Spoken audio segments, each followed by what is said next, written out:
Gomer was the wife of the prophet Hosea. In some translations, she is labeled a prostitute, but the more accurate description is that she was simply promiscuous and had extramarital relations.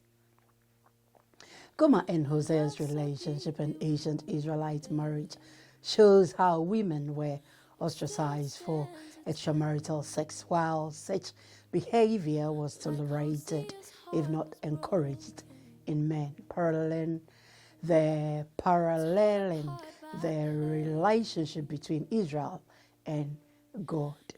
Gomer is also never given the ability to speak for herself, but is rather shown as the victim of abuse from both Hosea and God as punishment for her promiscuity. However, conventional analysis of Gomer are based on the traditional modern gender dichotomy.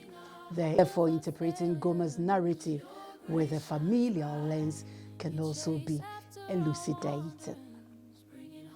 The 8th century BCE prophet Hosea's famous metaphor of God as faithful husband to Israel as his adulterous wife, Hosea 2, is juxtaposed with the story of Hosea's own disastrous marriage to Gomer, Diblaim's daughter, Hosea 1:3. It is very difficult, however, to separate historical facts about the couple's domestic problems from them. We're now looking at Gomer and Hosea's marriage and how scholars have advanced a number of theories to reckon with historical questions about the portrayal of Gomer in Hosea 1-3. Some commentators regard Hosea and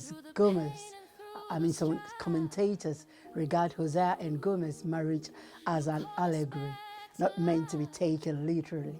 Such an interpretation would perhaps preserve Gomer's moral goodness by erasing her existence as a real woman and having her serve God's purpose. Others also think that Gomer actually was a licentious woman, maybe even a prostitute whom Hosea felt obliged to marry and whose illegitimate children Hosea adopted.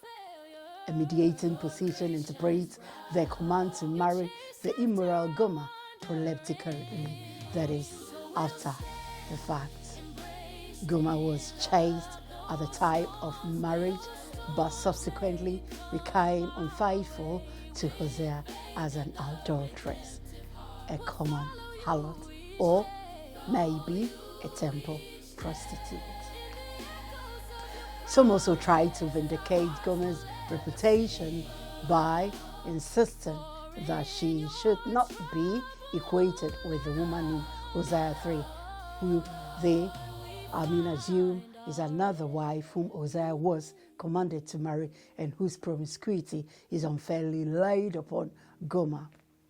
A variant of this position regards the blameless Gomer of Hosea 1 becoming wrongly identified with the prostitute whom Hosea hides rather than marries in Hosea 3.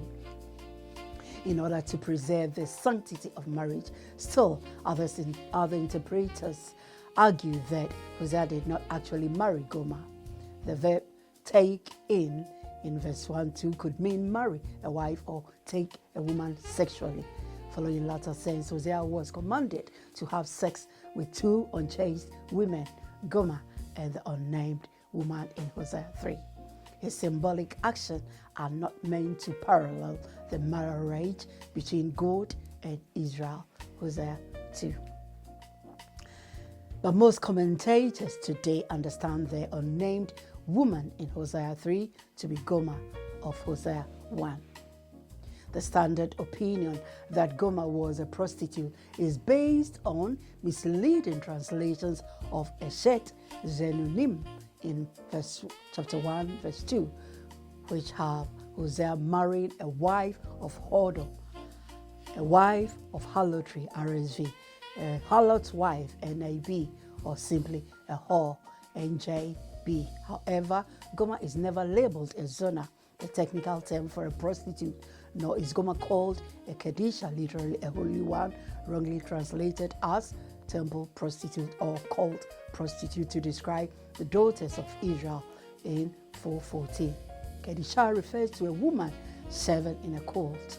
The nature of her activity, whether sexual or not, is however difficult to reconstruct from the extant evidence. In the prophet's mind, her rituals involved sexually, but it would be a mistake to accept his polemical condemnation at face value. For Hosea, Gomer is a wife of whoredom, not because she is a prostitute, but because, according to the morals of Israel, she is blatantly licentious and wanton in her sexual activity. Gomer is condemned of being like a whore, although she is not a prostitute by profession. As a promiscuous wife, Gomer is much more threatening to the social order than a prostitute, a woman marginalized but still tolerated in Israel.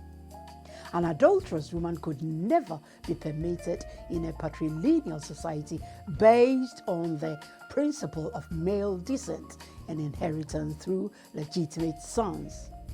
Through prostitution, men were allowed socially to condone sexual access to other women who were not their wives.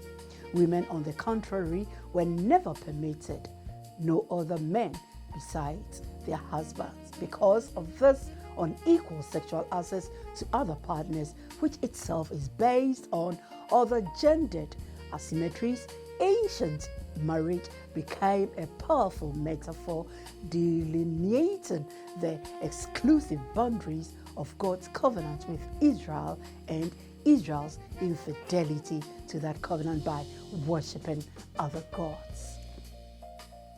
During the course of their marriage, Gomer bears Hosea 3 children with symbolic names: a son named Jezreel, meaning God sows, chapter 1, 4-5; a daughter, Lo Ruhamah, meaning not pitied; and another son, Lo Ami, meaning not my people. And each child symbolically represents the deteriorated state of the nation.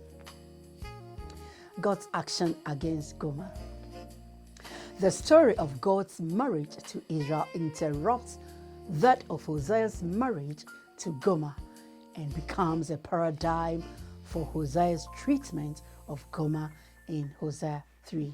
Highlighted in Hosea 2 is the forgiving love of God, who renews covenantal vows with his wayward but repentant Israel.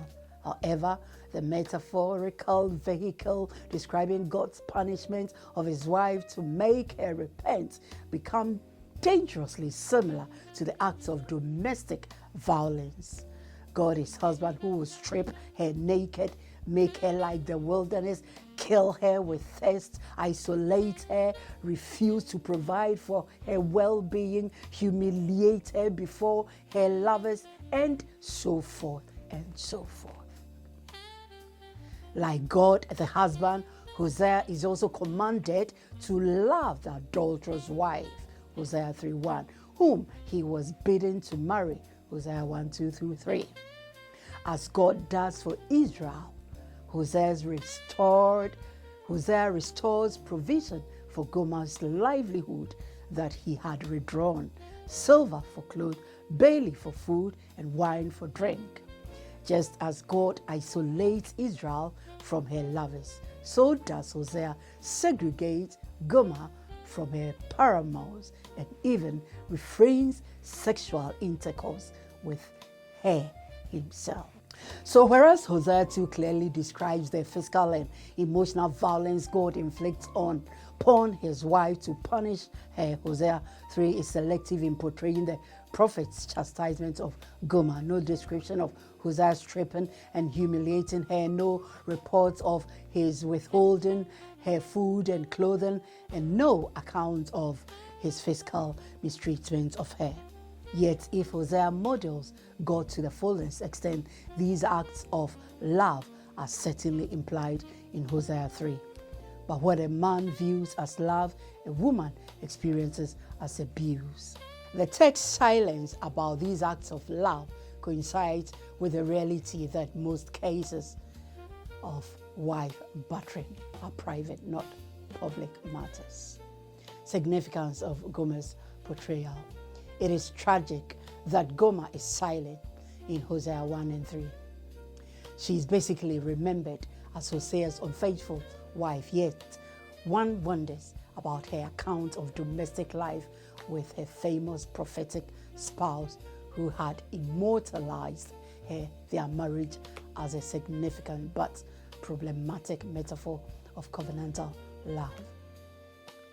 Gomer's moodiness only emphasizes the extent to which women have been left out of discussions that visualize the deity as male and the sinful as female. These discussions by both feminist and traditional interpreters are rooted in paradigmatic Western dichotomies that link God with the male and matter and nature with the female and with sexuality. Because the prophet Hosea's life precedes the development of this dualistic structure, it is also possible to read his metaphor as a commentary on 8th century BCE socio-political conflicts. His true metaphor may be a family metaphor rather than a marriage one. He may also be used in the centrality of family life to critique the larger social body life. The family, the community of Israel, is disintegrated. This reading calls into question the authority of traditional interpretations which are embedded in the sexism and misogyny of Western culture and calls for a new way of thinking about the body, women, and the sacred. It is this new way that I propose. Troubled Love, a new sermon by Lady Apostle Diana Adu. Watch now on all our social media platforms. That's New Day Christian TV and on our Christian Web TV. That's www.newdaychristiantv.org.uk.